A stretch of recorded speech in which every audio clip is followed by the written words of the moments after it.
Okay, today we're jumping into one of the most colorful and honestly just plain weird figures in all of ancient philosophy. So forget everything you know about dusty scrolls and quiet thinking. We're talking about a guy who claimed to be a god, rocked purple robes, and ended up changing science for 2,000 years. Let's get into the wild world of Empedocles. Now, to really get Empedocles, you have to understand what was going on right before him. You had these philosophers, like Parmenides, who had basically argued the world into a corner with cold, hard logic. They'd proven that nothing could ever really change. Everything was kind of gray. And then, boom, Empedocles shows up, and as one writer put it, he arrives like a burst of technicolor. He was a total and complete game changer. And what a character he was. I mean, this was not some quiet academic. He was a total showman. He came from a rich family in Sicily, and he'd walk around in these purple robes with a golden belt, telling everybody he was an immortal god. He was a doctor, a public speaker. He even called himself a magician. And the story of how he died? Get this. To prove he was a god, he supposedly just leaped right into the Mount Etna volcano. The punchline? The story goes that the volcano later coughed up one of his bronze sandals. You can't make this stuff up.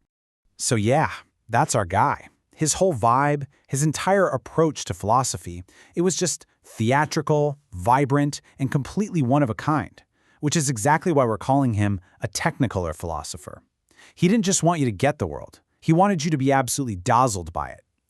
But here's the thing. Underneath all that flash and showmanship was a seriously brilliant mind, and he was trying to solve one of the biggest philosophical problems of his day. So he wasn't just a performer, he was a problem solver, staring down a logical dead end that had pretty much stumped everyone else.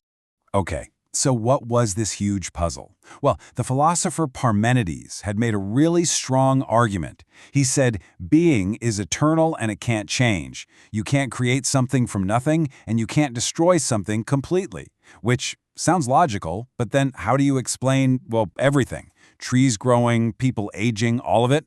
Empedocles found this amazing loophole. He said, you know what? You're right. The basic ingredients of the universe, they never change. But the recipes, how you mix those ingredients together, well, they are changing all the time. And that simple little loophole became his masterpiece. It was a simple, powerful solution that would end up dominating Western thinking for literally thousands of years. He called his fundamental ingredients the four eternal roots. So here's the key idea. The roots themselves, they're eternal. They're unchangeable, just like Parmenides said they had to be. You can't create them, you can't destroy them. They are the permanent Legos of reality. But by snapping them together in different ways, you can create the illusion of all the change and variety we see in the world. And here they are, probably the most famous ingredients in all of history: earth, air, fire, and water. To Empedocles, everything, and I mean everything, a rock, a cloud, you, me, a star, it was all just a different recipe using these four basic things. A bone might be a recipe with a lot of earth, while your blood is a recipe with a lot of water, all blended together in just the right amounts. It's a really, really elegant system when you think about it. Okay, but that leads to the next obvious question, right? If these roots are just passive ingredients sitting there, what's doing the mixing? Who's the cosmic chef? Don't worry, Empedocles had an answer for that too. He said there were two active forces at work in the universe. He called them love and strife. Love, or philia, is the force that brings things together. It's the cosmic glue, pulling earth, air, fire, and water into complex combinations to make a tree or a person. And strife, or nikos, is the total opposite. It's the force that tears things apart. It's what makes things decay, break down, and separate back into their original pure elements. This shows his grand vision of the universe as this endless, cyclical dance. At one extreme, you have total love. Everything is perfectly blended together in a cosmic sphere. Then, strife starts to creep in, pushing everything apart. So where do we live? We're right here in the middle, in the messy, chaotic, creative stage where love and strife are in a constant tug-of-war. This epic battle is what actually creates the world as we know it. Now, if you thought that was creative, you might want to buckle up. Because when it came to explaining the origin of life itself, Empedocles came up with one of the most wonderfully bizarre and incredibly forward-thinking ideas in all of ancient history. Just try to picture this. He imagined that in the early days of the world, random body parts just kind of sprouted out of the ground. Seriously, eyes without heads, arms just floating around without shoulders. Then, the force of love, acting totally randomly, would just smash these parts together, And yeah, most of the combinations were total disasters. You'd get these bizarre monsters, like oxen with human faces, that just couldn't survive. But every once in a while, a combination just worked. It was harmonious, it was functional. And only those successful combinations managed to survive and have kids. And here is why this is so important.